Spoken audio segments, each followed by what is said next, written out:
안녕하세요, 빨간고래입니다. 오늘은 와콤 신티크 프로 17과 프로 17의 전용 스탠드 리뷰를 할게요. 저는 디지털 작업을 주로 하는 일러스트레이터입니다. 이번에 새로 나온 신티크 프로가 고사양의 프리미엄급이라서 어떤지 무척 궁금했어요. 언박싱부터 사용해본 소감까지 쭉 이어서 상세하게 말씀드릴게요. 궁금하니까요, 거두절미하고 빨리 열어볼게요.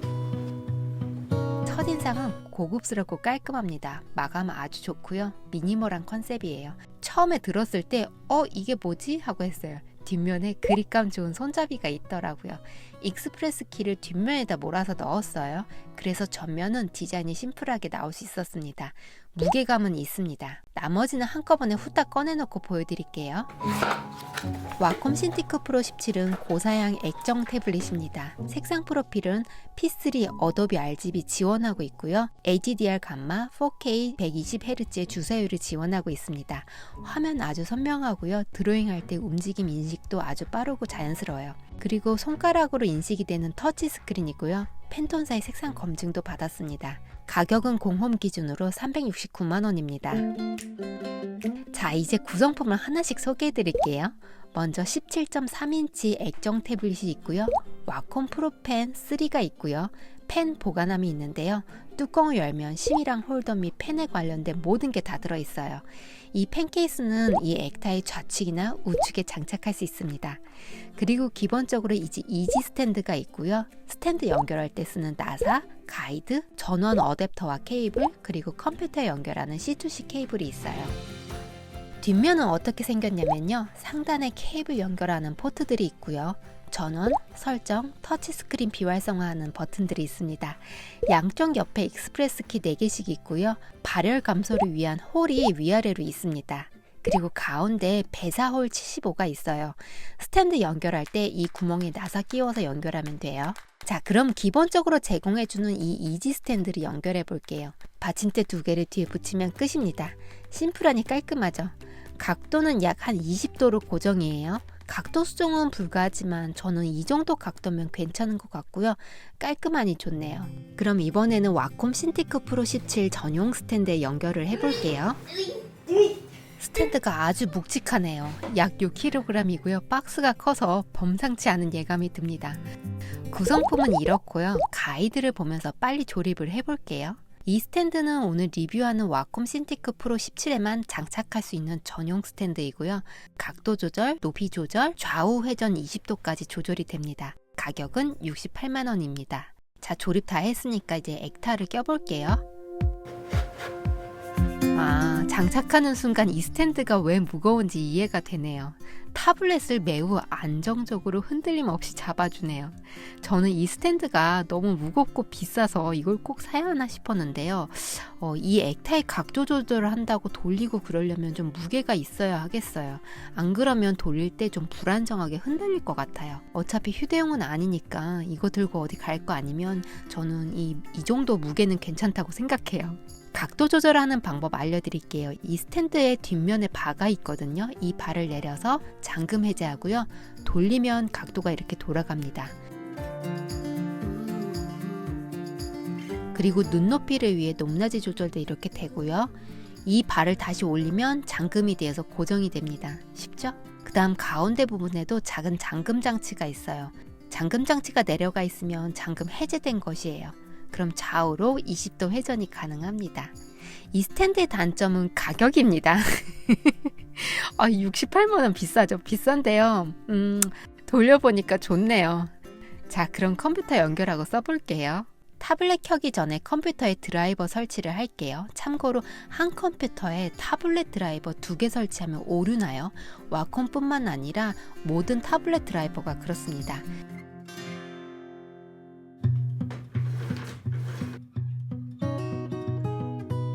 오른쪽 상단 뒷면에 있는 전원 버튼을 누를게요. 자, 디스플레이 설정부터 맞춰놓고 볼게요. 오른쪽 상단 뒷면에 있는 가운데 버튼을 누를게요. 디스플레이 설정이 뜹니다. DCI P3 있고요. 그 다음에 어도비 RGB도 있습니다.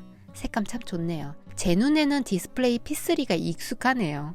자, 화면은 예상대로 아주 선명합니다. 가끔 sRGB로 봐야 하면 sRGB도 설정할 수 있어요. 색상 프로필이 뭔지 모르시는 분들을 위해서 잠깐 표를 띄울게요. 그러니까 sRGB는 이만큼의 색을 표현할 수 있는 거고요. P3는 이만큼이에요. sRGB보다 25% 더 많은 색이 표현이 됩니다. 어도비 RGB는 이겁니다. P3나 어도비 RGB가 sRGB보다 색 공간이 더 넓죠.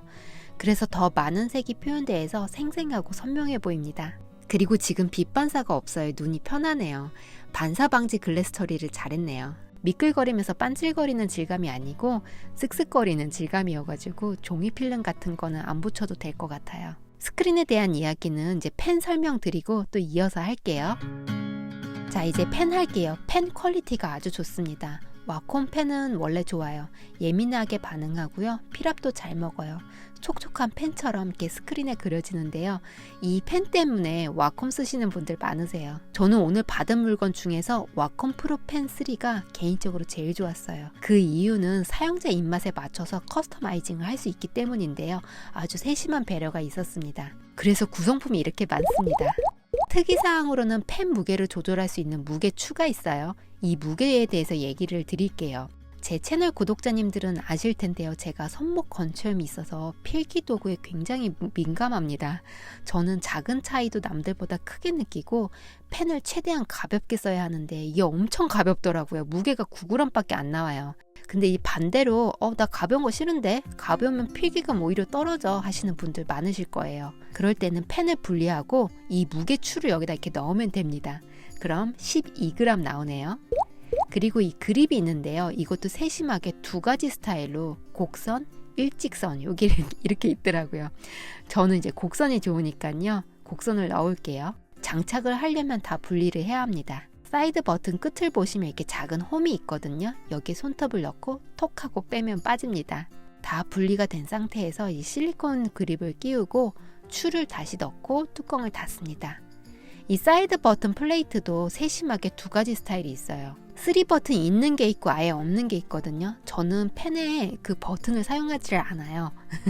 그래서 심플하고 꼽겠습니다. 끼울 때는 이 튀어나온 게 심 쪽으로 향하게끔 이렇게 집어넣고요. 탁 누르면 됩니다. 이렇게 딱 끼면 끝입니다. 펜 마감 진짜 좋네요. 자, 무게를 재어볼게요. 풀 장착하니까 18g 나오네요. 이게 보통 펜 무게입니다. 여러분의 이해를 돕기 위해 다른 것들도 같이 재어서 보여드릴게요.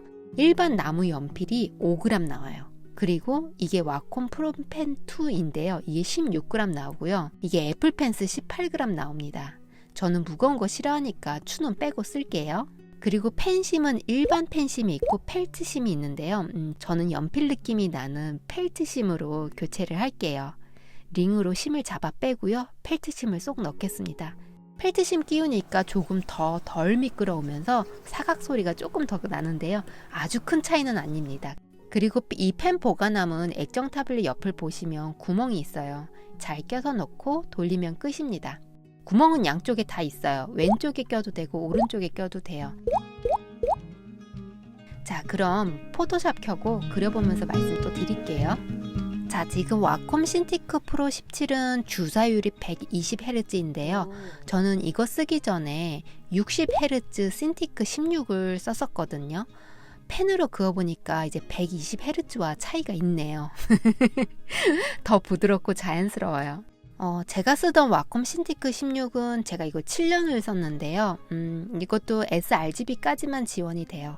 신티크 화면으로 작업을 하고 중간에 이제 아이맥 모니터를 이제 확인하면서 이제 색감을 확인하면서 그렸었거든요. 지금 디스플레이 P3로 설정해 놓고 쓰고 있는데요. 편하긴 하네요. 선명하고. 문제는 이 고스펙 디스플레이는 원래 발열이 좀 있거든요. 전력 소모가 많이 되기 때문에 발열이 없을 수가 없어요. 근데 예상외로 발열이 적었습니다. 발열이 적은 대신 쉬지 않고 이제 작업을 2시간 이상 정도 하니까 안에서 쿨러 돌아가는 소리가 들리더라고요. 쉬 하고 작게 들립니다. 저는 액타에서 이제 쿨러 소리가 나는 경우는 이제 처음이거든요. 그래가지고 이게 무슨 소리지 하고 와콤에 따로 문의를 해서 확인을 했습니다. 쿨러 소리가 맞다고 하더라고요. 전작의 이제 개선 사항으로 타블렛 내부에 쿨러를 삽입했다고 합니다. 쿨러가 있으면 이제 어쩔 수 없이 소리가 들리긴 하는데요. 그렇게 크지는 않아요. 그리고 열을 내리려면 필요한 장치라고 생각합니다. 자, 그럼 마지막으로 총평하고 끝낼게요. 와콤 신티크 프로 17의 장점은 디스플레이 품질 좋고요. 프리미엄 액정 태블릿이 맞습니다. 단점으로는 이제 가격이죠. 저는 처음에 이 가격 보고 깜짝 놀라서 한참 봤어요. 프로 27인치는 이제 스탠드랑 같이 사면 500만 원이 넘더라고요. 그래서 누군가가 저에게 나 이거 사려고 하는데 어때? 라고 묻는다면 경제적 활동을 하는 전문가에게는 권해요. 그런데 학생분들이나 이게 처음 이제 시작하시는 비기너 분들에게는 구매하시라고 시원스럽게 말은 하기 어렵네요. 가격 때문에. 제가 학생이라면 액정 태블릿이 아닌 그런 이제 판타블렛도 비쌉니다. 그럼 이제 빨간 고래님 같으면 와콤 신티크 프로 17 사시겠어요? 라고 물으신다면 저는 이 사양의 액타를 써보면서 이제 맛을 봤기 때문에 이것보다 낮은 사양의 액타는 못 돌아갈 것 같아요. 그럼 이것보다 사양이 낮은 타블렛이 나쁘냐? 아니요, 그렇지 않습니다. 저 일주일 전까지만 해도 와콤 신티크 16 아주 잘 쓰고 있었습니다. 이것도 훌륭합니다. 7년째 쓰고 있는데요. 아직 더 쓸 수 있어요. 그리고 저는 한 20년 전에 와콤에서 나온 인튜어스라는 판 타블렛으로 처음 시작을 했는데요. 20년 전에 나온 판 타블렛도 할 거 다 했습니다. 그걸로도 일 정말 많이 했어요. 근데 새로 나온 신티크 프로 17 써보니까 이제는 이런 거 쓰고 싶네요. 이거 사서 일 많이 하고 뭐 또 오래 쓰면 되죠 뭐. 자, 그럼 오늘은 여기까지 할게요. 앞으로 와콤 신티크 프로 17로 그림 많이 올려서 올릴게요. 종종 놀러와 주세요. 감사합니다.